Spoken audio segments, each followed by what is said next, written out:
weeb grinder, weeb ninny bum. We are back with a brand new video, and I know it has been a while. First of all, you don't have to worry. I'm not falling back into my old habits where I would post videos so intermittently and sparsed out and whatnot.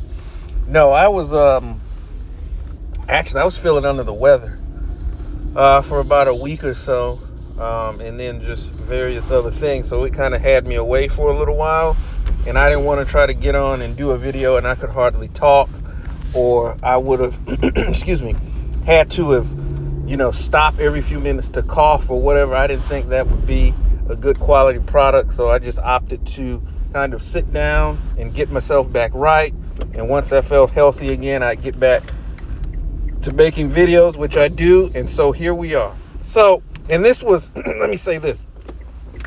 This was a video that I had planned on doing before I got to feeling sick and everything.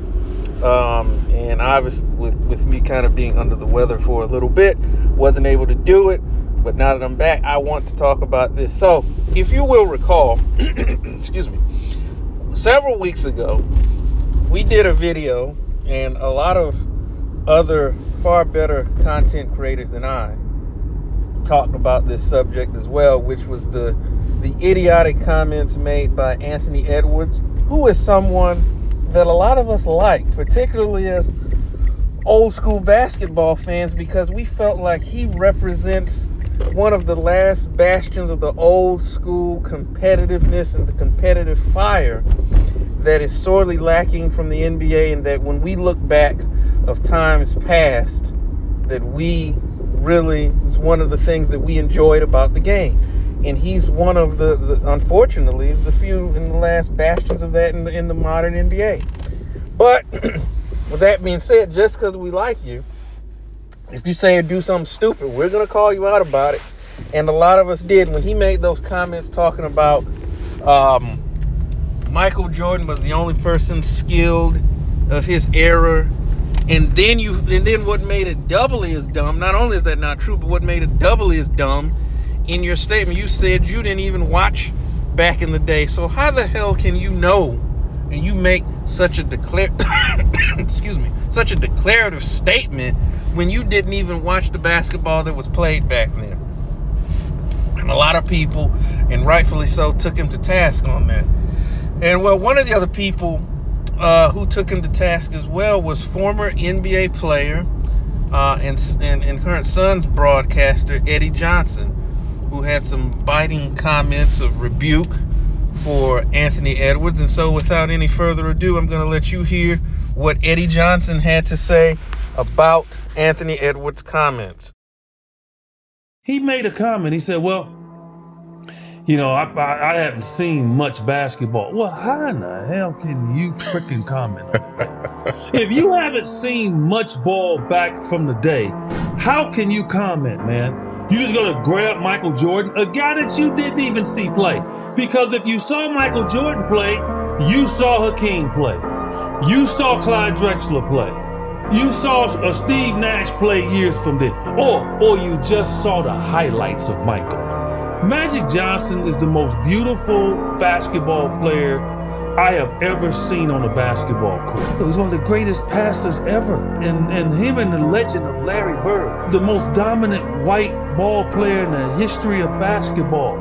And how he used to pass the ball, and how slow as he was, but he was still one of the quickest first steps, and he can just make people look silly, and that's a skill. What are you talking about? And there you have the comments of, once again, former NBA player, Phoenix Suns broadcaster Eddie Johnson. And again, even with Mr. Johnson, we did an article over on our website, sneakershoptalk.com, where I called him out about some ridiculous comments I thought that Eddie Johnson made about Dan Hurley not taking the Lakers job, where he said that basically he was scared and that was why he didn't take it. And I thought those comments were way off base, and I called him out about that. And so I say that to say that we hear when you say something that makes sense, we'll credit you. When you say something dumb, you're going to get this work. And so, but when it comes to this, Eddie Johnson is absolutely spot on with what he had to say. I completely agree with what he had to say because, and I touched on in the last video, how in the world can you speak with such, just be so loud, so confident, and so unbelievably wrong in what you had to say? How can you speak on an era of basketball that you admit that you didn't see play?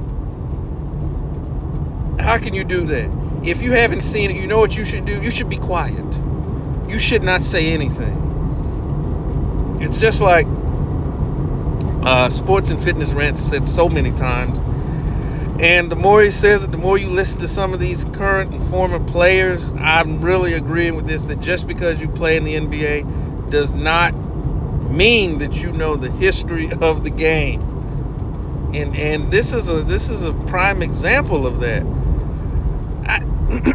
And not only that, I don't want to belabor this point too long, but it speaks to another issue that really, as a fan, as an historian, as someone who wants to do what he can to protect the history and the legacy of the game, this is something that really ticks me off, is that how it has become in vogue, in style, and completely acceptable to tear down other great players and eras of the past to prop up the current one. I don't know where this yes I do. You started to see this with this whole fabricated LeBron James GOAT argument, and so they started tearing down the other players of the past in order to primarily prop him up, and you see it start to spread to other players as well. But you don't see this, and I said this thing, you don't see this when it comes to other sports.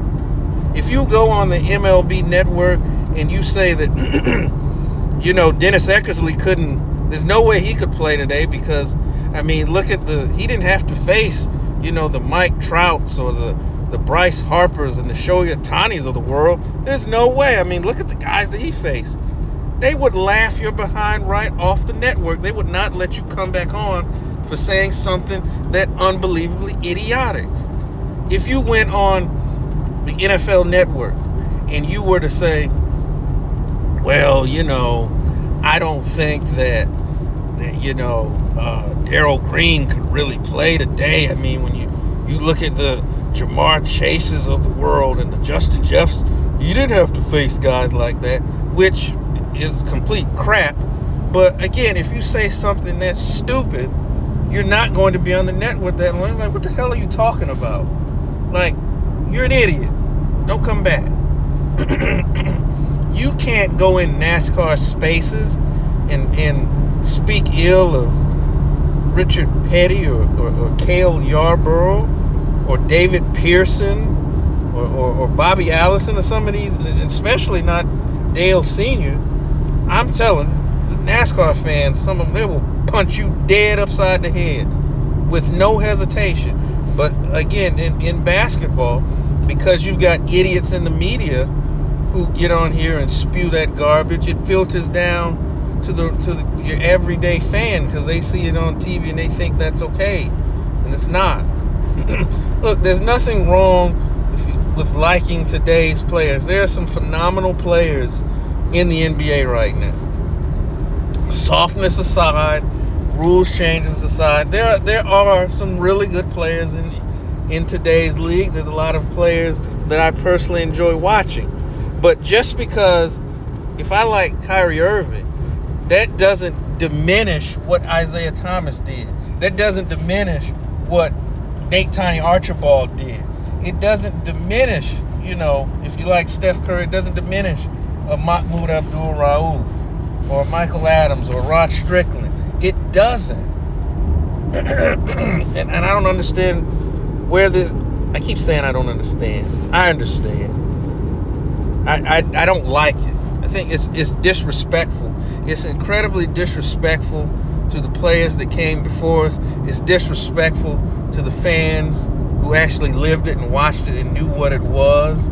And the thing about it, the people who do it, they're so stupid, they're so myopic, they don't understand that the reason why, one, you make the money that you do, and speaking to the players, and that the whole media universe that is now around the NBA is because of the shoulders of the giants that you're standing on for previous generations.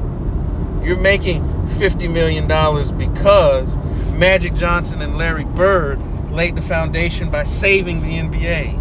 Because Anthony Edwards, what you don't understand is that the NBA Finals were on tape delay within my lifetime. So we're not talking about 60, 70 years ago, okay? We're just talking about a few decades ago where the NBA Finals were not live, okay? And those two gentlemen helped save the NBA, along with Dr. J, okay? If it wasn't for those gentlemen, you might have to play overseas because it might not be an NBA. But somehow you feel perfectly entitled to disrespect those guys who set the table at which you currently eat at now. And I don't like it. I think it's damn disrespectful. And you and all these pinhead, peon, idiot reporters that do it, you need to shut up. You need to sit down and be quiet and do some research. I'm getting off kilter because I'm getting upset about it. And then obviously we know what Michael Jordan, what he did to help globalize the game, and that during his era, along, with the Charles Barkley, the Hakeem Olajuwons, the Patrick Ewings, the David Robinsons, the Sean Kemps, the Gary Paytons, the Mark Prices, the Brad Daughtys, I can go on and on, the Mitch Richmonds, led by Michael Jordan, and the game became global and reached heights it had never seen before, that in some instances it hasn't seen since. The most watched NBA Finals game took place June the 6th, June the 14th, 1998, Game 6, the 98 Finals. Was it 35 million people? 35 million people combined did not watch the 2020 Finals. Okay? And somehow, for you to get up here and disrespect those players, those guys that made it possible for you, shame on you. Shame on you. Shame on every reporter that does that. You have no understanding of history. You have no respect for the people on which shoulders you currently stand on. And shame on you. Shame on you. With that being said, because I didn't want to ramble on this long, but it just really, it really aggravates me. And I want to say this, this is why I want to thank those content creators who are far bigger, far better than I.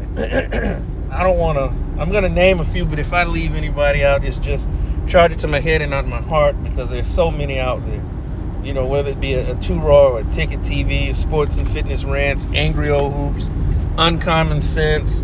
I don't know if he's still out, the Basketball Facts. I think he might be on Rumble now. Uncut Hoops, Scap Attack. The list goes on and on. So many of these wonderful content creators, independent, have taken up the mantle of defending